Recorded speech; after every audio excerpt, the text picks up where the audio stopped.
until I reached the road. A coach took me to White Cross. There I wandered 2 days, begging food and seeking work, until at last I had given myself up for dead.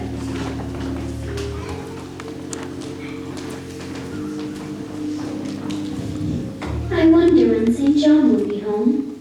Surely it will not be long now. It is just 10.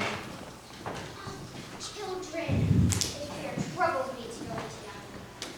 It looks so lonesome to share everything. But he is in a better way. I should have.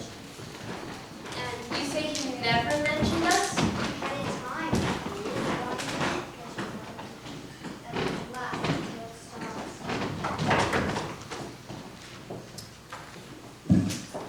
What do you want? May I speak to your mistresses? You had better tell me what you want to say to them. Where do you come from? I am a stranger. What is your business here at this hour? I want a night shelter in an outhouse or anywhere, and a morsel of bread to eat. I can give you a piece of bread, but we can't let a vagrant in the house. But I must die if I am turned away. Not you. I'm afraid you have some ill plans that bring you about people's houses at this time of night. And I can but die. And I believe in God. Let me try and wait his will in silence. All men must die, but all are not condemned to be premature and lingering doom, such as yours would be if you perished here of want. Who speaks? Is that you, Mr. St. John?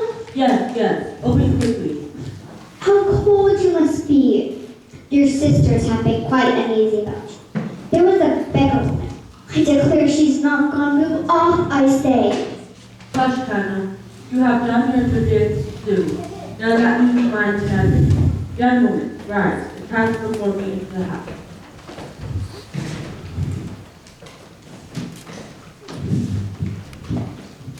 St. John, who is it? I cannot tell. I found her at the door. She looks white. As white as death. Perhaps a little water will restore her. Hannah, fetch some. Is she ill or only famished? Famished, I think. Is that milk? Give it, and a piece of bread.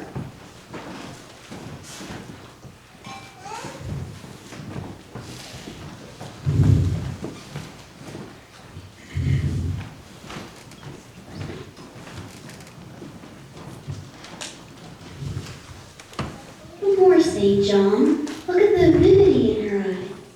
Not more at present, sister. Try if she can speak now. Ask her name. My name is Jane Elliott. And where do you live? Where are your friends? Can you send for anyone you know?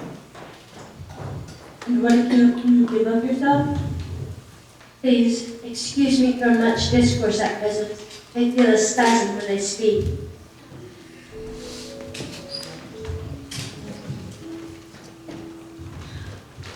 Hannah, let her sit there at present and ask her no questions. In 10 minutes more, give her the remainder of the bread and milk. Mary and Diana, let us go into the parlor and talk the matter over.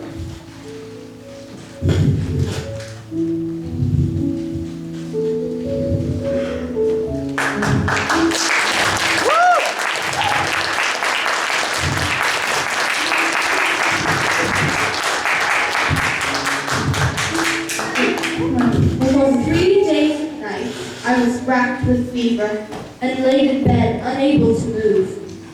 On the 4th day, I crept down a stone staircase with the aid of the banisters to a narrow, low passage, and found my way presently to the parlor.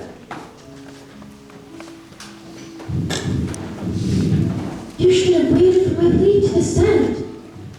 Poor child, poor girl. Come, sit here. Eat something. Hannah says I've been nothing but gruel since breakfast. Our Uncle John is dead. Dead? Yes. And what then? What then thou art nothing. Read. At any rate, it makes us no worse off than we were before. Jane, You will wonder at us and our mysteries, and think us hard-hearted beings not to be more moved at the death of so near a relation as an uncle. But we have never seen him or known him. He was my mother's brother. Our father, he quarreled long ago.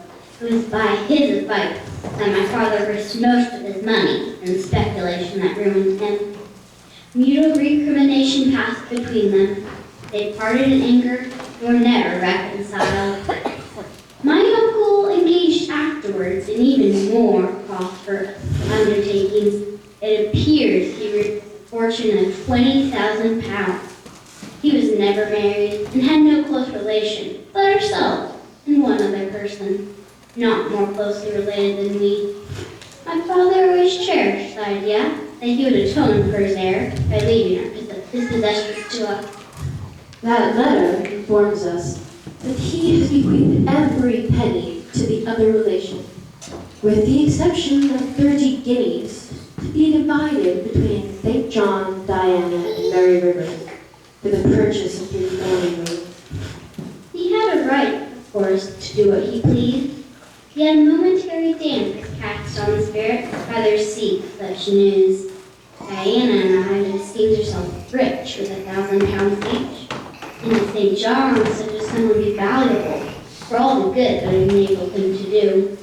As it is, Diana and I will leave soon to be governesses far from home, while St. John stays and cares for his parish. I trust I will not be long at your expense, sir. I do need help, and I seek so foster that some philanthropist may put me in the way of getting work, which I can do, which will get me the barest necessaries of life. I know not whether I am a truthful because yet I am willing to aid you to the utmost of my power in a pursuit so honest. First then, tell me what you have been accustomed to do and what you can do. I have been trained as a governess. But Mr. Rivers, I will be a dressmaker, I will be a plain workwoman, I will be a servant or a nurse girl if I can be no better. I am but the incumbent of a poor country church, and since I am myself poor and obscure, I can offer you but a service of poverty and obscurity. You may even think it degrading, for I see now your habits have been what the world calls profound. Proceed. I believe you will accept the post I offer you and hold it for a while. Not permanently though, any more than I could permanently keep the narrow and narrowest, the tranquil, to the honest and English country public. Do explain. I will. You shall hear how trivial, how boisterous, how trivial, how cramped. Morton, when I came to Bristol, had no school. I established one for boys. I mean now to open a second school for girls. I have hired a building for the purpose, with a cottage of 2 rooms attached to it for the mistress's house. The salary will be 30 pounds a year. Will you be this mistress? Mr. Rivers, I thank you for the proposal, and I accept it with all my heart. But you comprehend me. It is a village school. Your scholars will be but 4 girls. What will you do with your accomplishments? Well, with the largest portion of your money. 7. Take. Save them till they are wanted. They will keep. Do you know what you undertake then? I do. And when will you commence the exercise of your function? I will go to my house tomorrow and open the school, if you like, next week. Very well, so be it.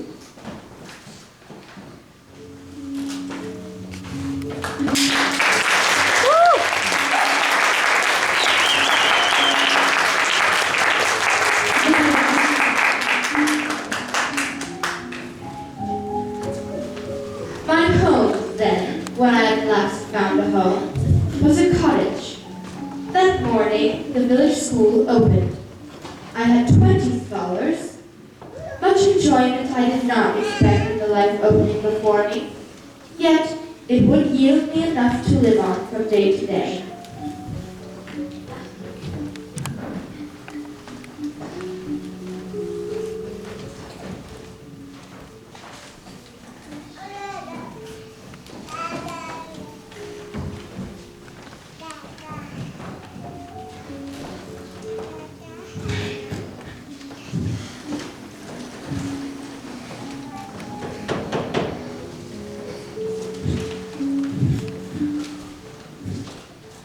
Rivers, do come in. No, I cannot stay. I have only come to deliver a little parcel my sister's left for you. Have you found your first day's work harder than you expected? Oh no, on the contrary. I think in time I shall get on with my scholars very well. Very well. I do hope you feel the contentment you express. A year ago, I was myself intensely miserable, thinking I had made a mistake in entering the ministry. Its uniform duties worried me to death. I worked for a more active role in life. After a season of darkness and struggle, the light broke and relief fell. My power should have come from heaven to rise. God had an errand for me, to be a good missionary, a missionary that I resolved to be. My father, indeed, opposed the determination, but since his death, I have not eliminated the obstacles to contentment, and I leave Europe for the East. What is it? Nothing else. Good afternoon.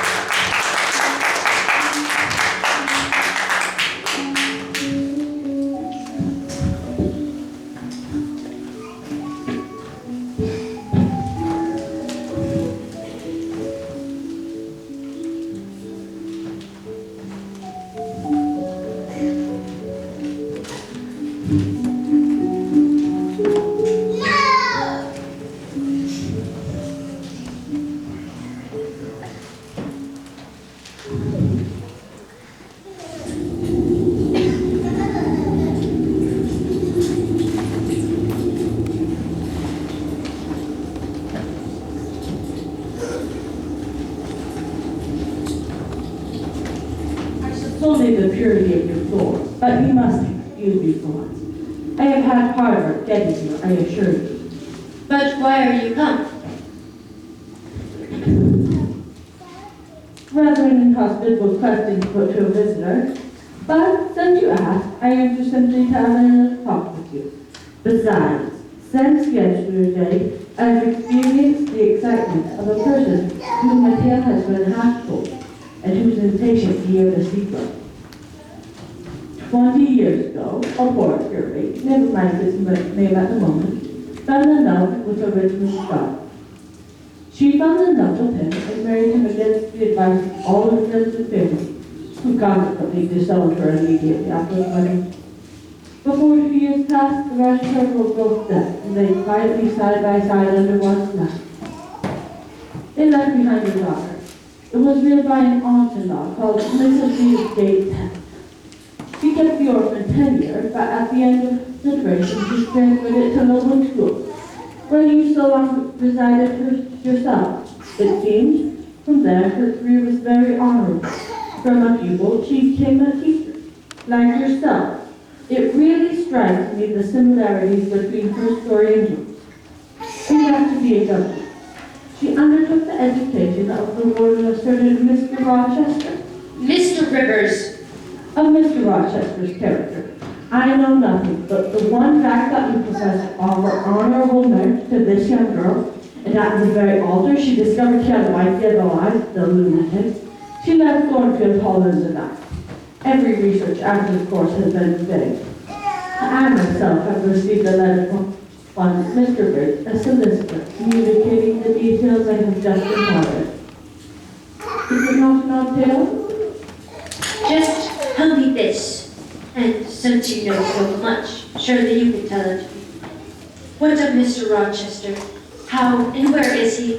What is he doing? Is he well? I am ignorant of all concerning Mr. Rochester. The letter never mentioned him, but to narrate the fraudulent and illegal attempt I was adverted to. He must have been a bad man.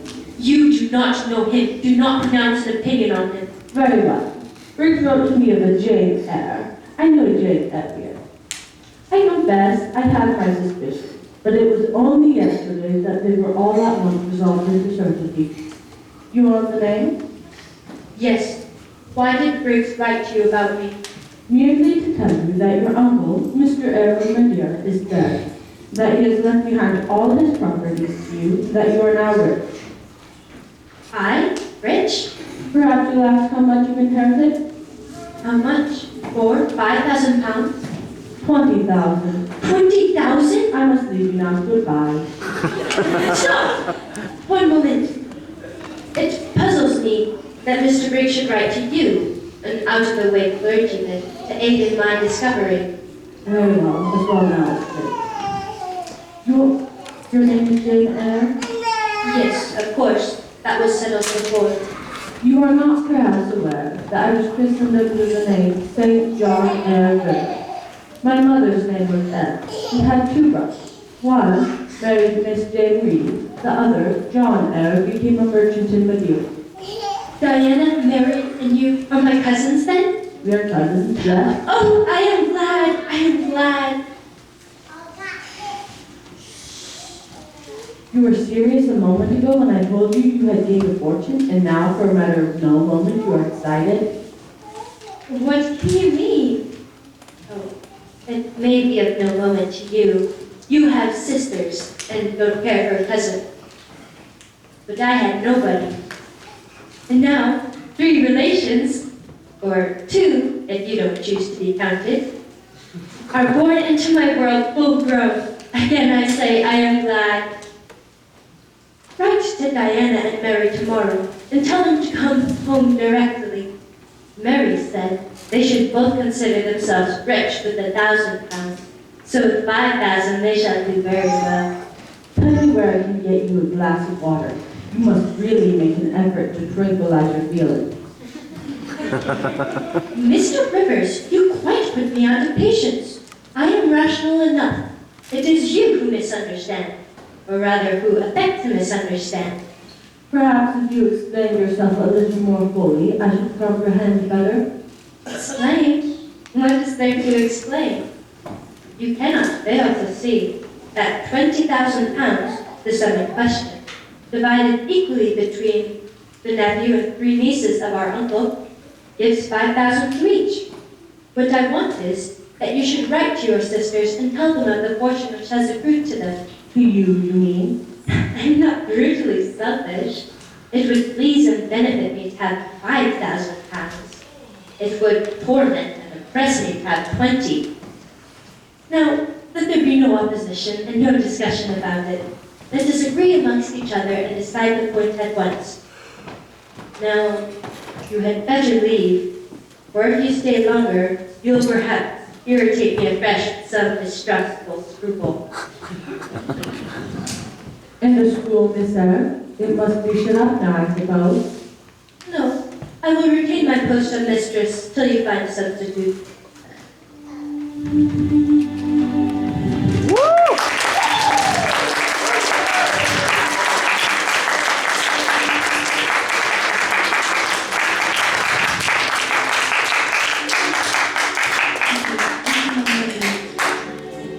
It was near Christmas by the time all was settled. Diana and Mary returned, and the house was made cheery again. As our mutual happiness settled into a quieter character, and we resumed our usual habits and regular studies, St. John stayed more at home. By degrees, he acquired a certain influence over me that took away my liberty of mind. I could no longer talk or laugh freely when he was by, because a tiresomely importunate instinct reminded me that vivacity, at least in me, was distasteful to him. I was so fully aware that only serious moods and occupations were acceptable, that in his presence I fell under a freezing spell. When he said go, I went. Come, I came. Do this, I did it. But I did not love my servitude. I wished, many a time, he had continued to neglect me. Jane, take a walk with me. I will call Diana and Mary. No, I wish for only one companion this morning, and it must be you. Jane, I go in 6 weeks. I have taken my berth in an East Indiaman which sails on the 20th of June. It seems strange to me that all around me do not burn to enlist under the same banner, to join the same enterprise. If they are really qualified for the task, will not their hearts inform them? And what of your heart, Jane? My heart is mute. Then I must speak for it. Come with me to India. Come as my helpmeet and fellow laborer. Nature intended you for a missionary's wife. You were born for labor, not for love. A missionary's wife you must, shall be. You shall be mine. I claim you, not for my own pleasure, but for my sovereign service. I am ready to go to India, if I may go free. Your answer is not clear. You have hitherto been my adopted brother, I your adopted sister. Let us continue as such. You and I had better not wed. If you were my real sister, it would be different. I should take you to India with me and seek no wife. But as it is, either our union must be consecrated and sealed by marriage, or it cannot exist. Seek one elsewhere than in me, St. John. Seek one fitted to you. Fitted to my purpose, you mean? Fitted to my vocation? Again, I tell you, it is not the insignificant individual I wish to meet, it is the missionary.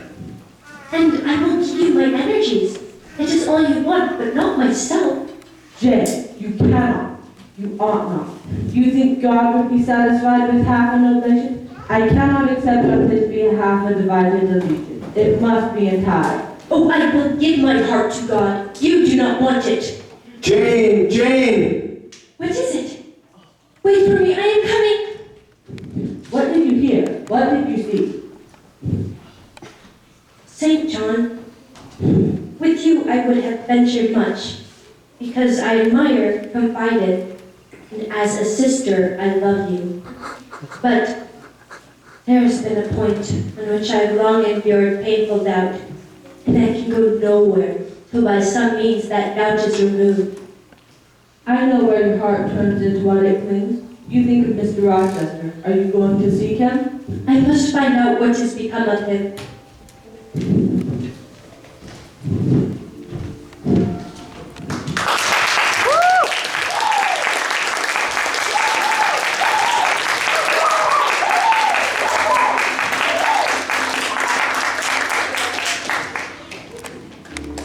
I left Moore House at 3:00 p.m. and soon after 4, I stood at the foot of the signpost of Whitecross, waiting the arrival of the coach, which was to take me to Thornfield. Amidst the silence of those solitary roads and desert hills, I heard it approach from a great distance. It was the same vehicle whence, a year ago, I had alighted one summer evening on this very spot. How desolate and hopeless and objectless. Once more on the road to Thornfield, I felt like the messenger pigeon flying home. On Thursday afternoon, I arrived at the inn.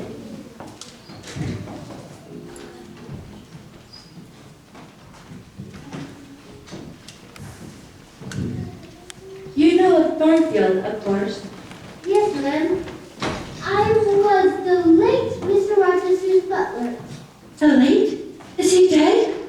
I mean the present gentleman, Mr. Edward's father.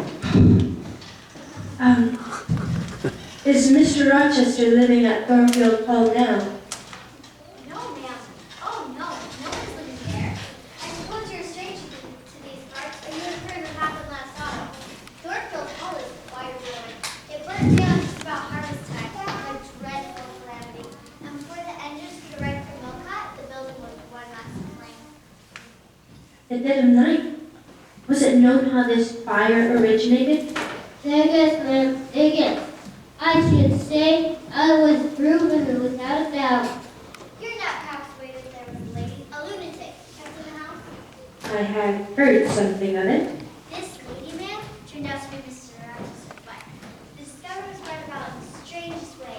There was a young lady, a governess in the hall. Mr. Rochester thought... But the fire, was it suspected that this lunatic, Mrs. Rochester, had any hand in it? Yes. The other woman to take care of her called Mrs. Poole. An able woman of her life, very trustworthy. Of her one fault, a bottle of private gin, fired, and every now and then she took a drop over the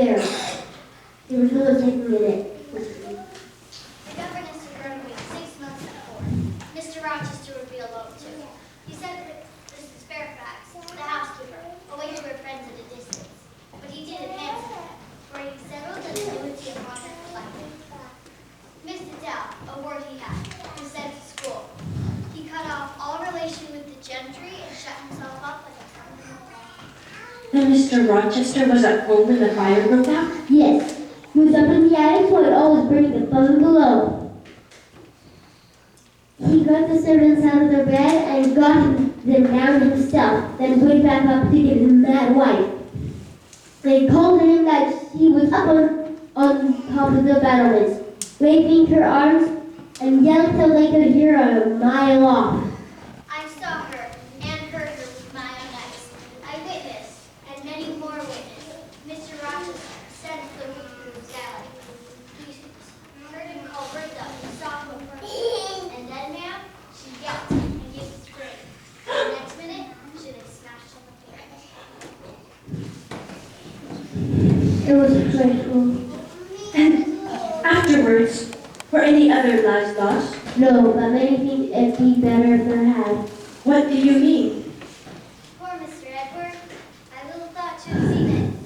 Some say it was just judgment on his part. He was first married secret and wanted to take another wife while he had a son still living. And I pity him in my heart. Why? How? Where is he? Where does he now live?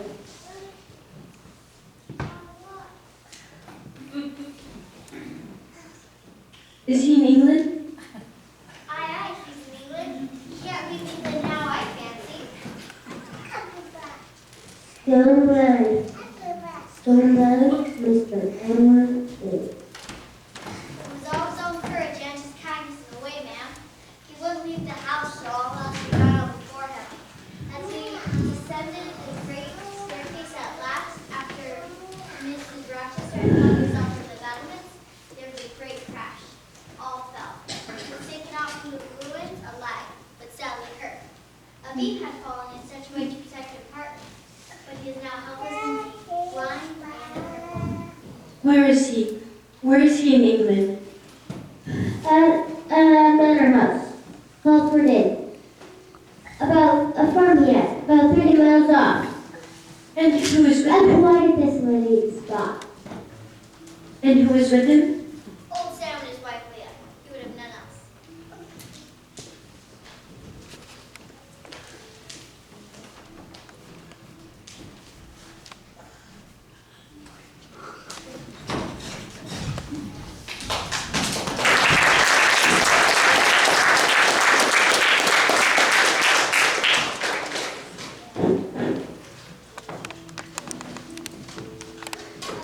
Leah, how are you? Is it really Miss Cousin's name? I was the only place. I'm here to see Mr. Rochester. When you go in, tell your master a person wishes to speak to him, but do not give my name. I don't think he will see you. He refuses everyone. Is that his tray? Yes. Give it to me. I will carry it to him.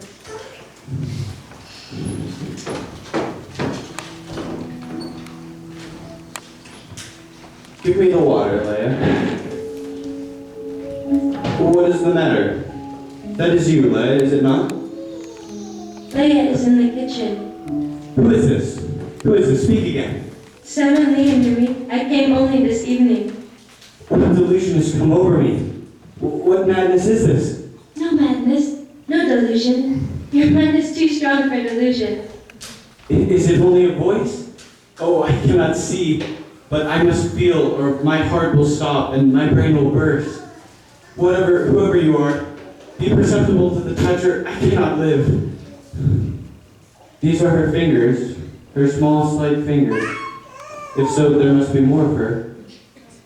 Yes, this is her shape, this is her size. And this is her voice. She's all here for part 2. God bless you, sir. It is good to be near you once more. Jane Eyre, My dear master. my living darling. But I cannot be so blessed after all my misery. It is a dream, such as dreams that I've had when I held her close to my heart once again and kissed her thus, and knew that she loved me and would not leave me.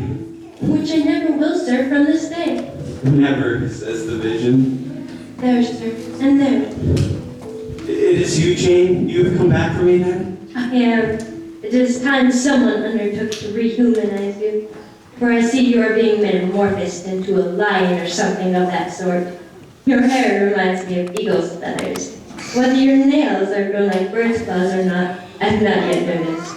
On this hand, I have neither hand nor nails. A mere stump. A ghastly sight. Don't you think so? It is a pity to see it. And a pity to see your eyes. The scar of fire on your forehead. And the worst of it is, one is in danger of loving you too well for all of this, and making too much of you. I thought you would be revolted, Jane, when you saw my arm and disfigured face. Did you? Don't tell me so, lest I should say something disparaging to your judgment. Now, let me leave you an instant to make a better fire, and to have the hearth swept up. Can you tell when there's a good fire? Yes, with my right eye, I can see a glow, but just a ruddy haze. Can you see me?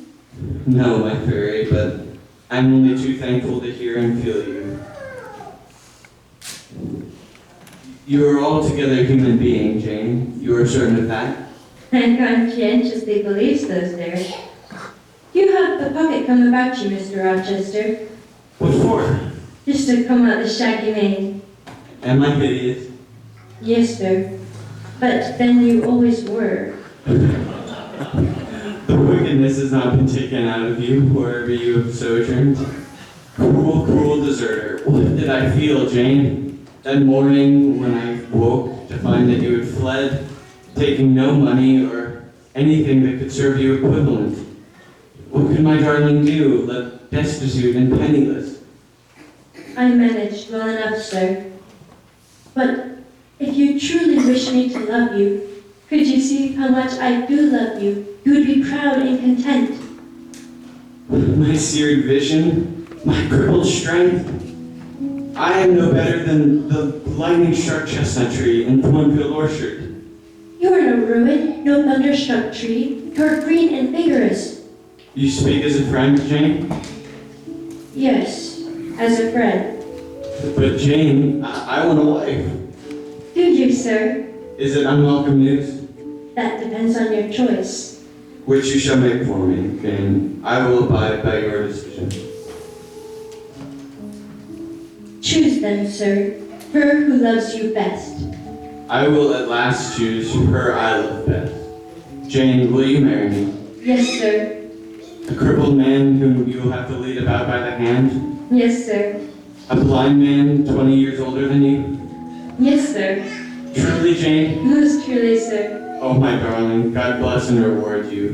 Mr. Rochester, if ever I did a good deed in my life, if ever I thought a good thought, if ever I prayed a sincere and blameless prayer, if ever I wished a righteous wish, I am rewarded now. For me, to be your wife is to be as happy as I can be on earth.